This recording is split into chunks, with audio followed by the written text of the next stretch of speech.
Mustikan Hausa TV tashar labarai.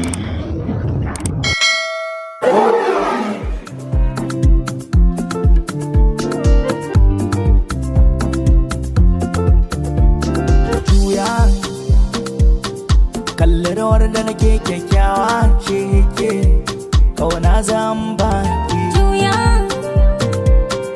kalli rawar da nake kyakkyawa ne kai komai zan baka.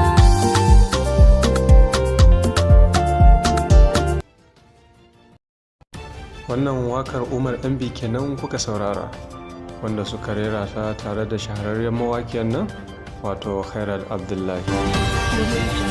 Hakika wakar Juya waka ce wanda ta yi matukar daɗi, wanda ya kasance dukkan wanda ya saurari wannan wakar a gaskiya dole sai ya ji wata kifiyar so ta soke shi. Kar da ya kamanta, idan yau ne zuwanka wannan shafi namu na farko, to da Allah ka danna mana subscribe, kana ka danna kararrawa. Hakan ne zai sa ka dinga samun sababbin sanarwarmu idan mun dora. Umar MB ya ce ya rera wannan wakarsa ta Juya ne ba don komai ba sai don jin daɗin masoyarsa, da fatar su ma masoyar nasa za su yi matukar jin daɗin wannan wakar tasa.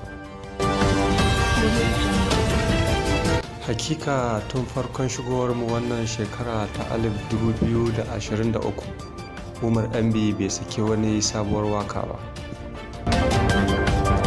sai ita wannan wakar wato Juya.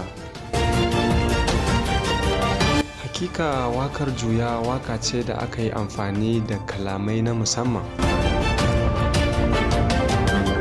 wanda a yanzu haka an saki wakar Juya a duk wani kafa na yada labarai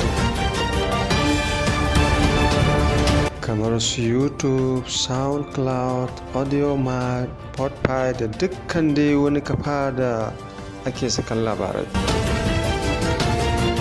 Ko kuma za ka iya zuwa kai tsaye kan shafinsa mai suna Umar MB. A yanzu haka Umar MB yana ta kokarin sako muku da wani sabon album, saboda haka sai ku ci gaba da bibiyansa a kan shafinsa mai suna Umar MB don kar a barka baya. Mun gode, a huta lafiya.